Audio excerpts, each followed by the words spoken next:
आज मी पानं बांधायला भाचीकडे गेली तर जाता त्यांना शेवया बनवायला दिली होती. तर हे आहेत बघा गव्हाच्या शेवया आणि अर्धा किलोच्या याच्यामध्ये रवा मी मिक्स केला होता. म्हणजे टाकायला सांगितलं होतं, पॅकेट दिलं होतं. तर 3 पायल्या गव्हाचं पीठ घेऊन गेली होती. मी काय स्पेशल शेवयासाठी पीठ नाही केली, जे माझ्या चपाती बनवायचं आहे पीठ तोच नेलं होतं शेवया बनवायला. आणि अगदी मस्त असे सरळ सरळ शेवया झाले आहेत बघा आणि छान होतात. मी तर एवढं खात नाही, पण आपल्या आईकडे वगैरे देते, सासूबाईला पण देते, आईला पण देते.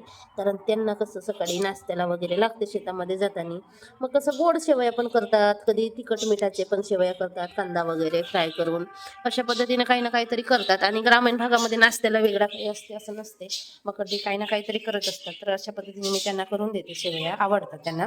आणि हे जे तांदूळ आहेत ना ते 2 गोणी हे पण तांदूळ आहेत आणि हे तांदूळ आहेत, गावावरून आलेले आहेत. आणि 1 गोणी गहू आणलं होतं, ते तिकडे आहे, अजून आणायलाच आहोत आम्ही.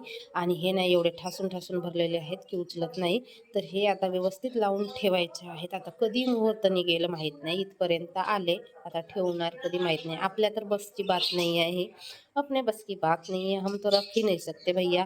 अभी रखने वाले कब रखेंगे उनके ऊपर डिपेंड है. तर ते राहील, नंतर ते ठेवतील कधी ठेवतात ते. तर मी आता संध्याकाळीच बनवून आणलेले आहेत, त्याच्यामुळे आता हवेशीर ठेवले. आणि आमच्या भागामध्ये ना संध्याकाळ झाली की वातावरण एवढा बिघडतो, भरपूर बिघडतो. आणि त्याच्यामुळे ना नरम होते. तर मग असं सुकवून ठेवलं, म्हणजे थोडा हवा तरी घेतील, नाहीतर मग ते कसेच तरी होऊन जातात गरमीमुळे.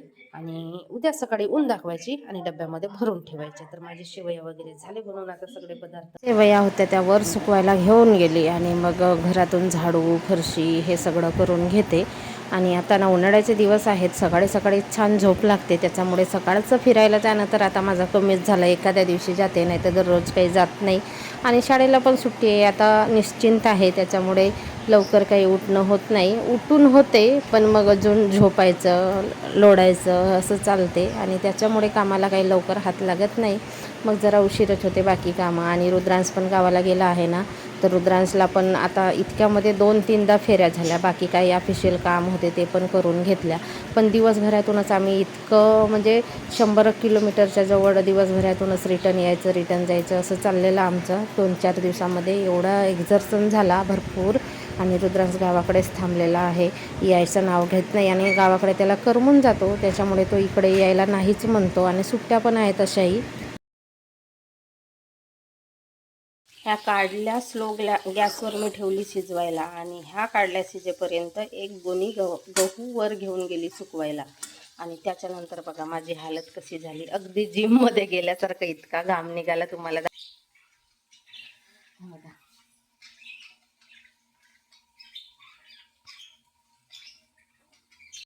किती घाम निघाला बघा. तर मी काय केलं, आता 1 गोणी गहू होता माझ्याकडे, तो सुकवायला घेऊन गेली. आता 1 गोणी गहू म्हटलं तर मी घमेला नाही नेली, 4-5दा वर जाऊन झालं, खाली येऊन झालं आणि सुकवून झालं. तर त्याच्यामुळे बघा किती घाम निघाला. असं वाटतं की मी एखाद्या जिममध्ये गेली की काय, असं वाटते, इतका घाम निघाला. आता कसं आभाळ पावसाचं वातावरण होते ना, मग कडधान्य वगैरे सुकवून ठेवलं तर बरं पडते.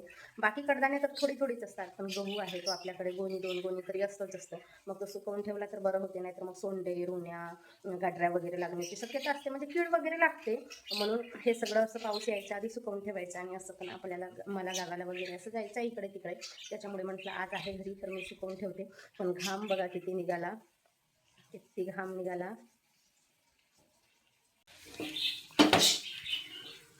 मस्त अशी कारल्याची भाजी मला आवडते, मी आणते प्रत्येक आठवड्याला पाव किलो कारली ठेवलेलीच असते, अजून आता शिजायलाच आहे. प्रत्येक आठवड्याला कारली असते, ते पण माझ्यासाठी. कधी हे थोडीशी खातात, एवढीशी तेवढीशाने काय होते, पण कारलीच्या भाजीसोबत वरण असतेच मला, तर हे जेवतात. पण मी कारल्याची भाजी खाते, नाही संपली तरी मी दुसऱ्या दिवशी फ्रीजमध्ये ठेवून खाते. इतर भाज्या नाही खात, पण कारल्याची भाजी खाते मी.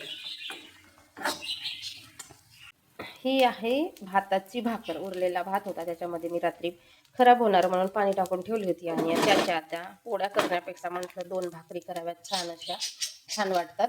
तर इकडे बघा हा पीठ आहे, अजून 1 भाकर होणार, 1 रुद्रांच्या पप्पासाठी, 1 माझ्यासाठी. आणि खूप टेस्टी वाटते बरं. तिखट मीठ हळद हे सगळं चवीपुरतं टाकले आणि तेल टाकायचं, ताव्याला तेल लावायचं आणि मस्त अशा भाकर थापून घ्यायची. हातावर थापून पण टाकू शकतो आणि डायरेक्ट ताव्यावर पण आपण असं थापून घेऊ शकतो भाकर. छान वाटते. हाँ अन्वी दिख रही है. मिट्टू नहीं खाता, इंसान खाते हैं वो चीज. मिट्टू का खाना अलग है, हमारा खाना अलग है.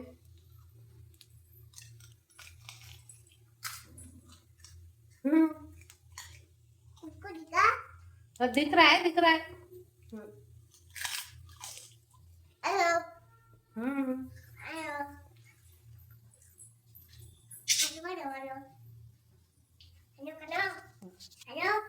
कर हॅलो.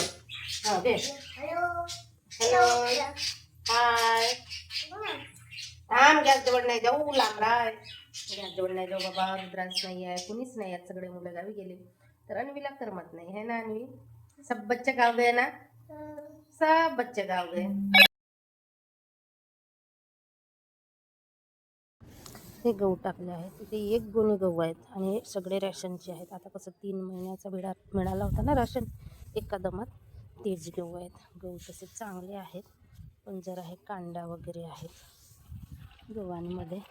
आणि बंदर आले होते ना, त्याच्यामुळे मी आली होती वर बघायला की बंदर कसे आले म्हणून. इकडे वाढवले शेवया, इकडे आहेत डाळ वगैरे वाढवली. आणि हे बघा बंदर परत आले रे बाबा, बंदर ते गेले. आधी आम्ही आलो होतो ना सुरुवातीला, इकडे घरच नव्हते, किती सारे घरं नव्हते, हे सगळे नवीन नवीन घरं झाले. हा घरसुद्धा नवीन झाला. चला मी आली आहे फुलं घ्यायला. रुद्रांश गेला बघा समोर समोर, कुठे पळाला कुठे उडाला. ए उधर क्या देख रहा है, चल. इथून मी फुलं काढते थोडेसे. यावर्षी लवकर मान्सून आहे म्हणतात, तर खरं असेल, मान्सून लवकर असेल. 2 दिवस राहिले की वातावरण चेंज होतं. आणि आज बघा असं वातावरण आहे. वातावरण तर थंड वाटते, चांगलं वाटते. ए चल, तिथून कुठून चढतास, चल चल.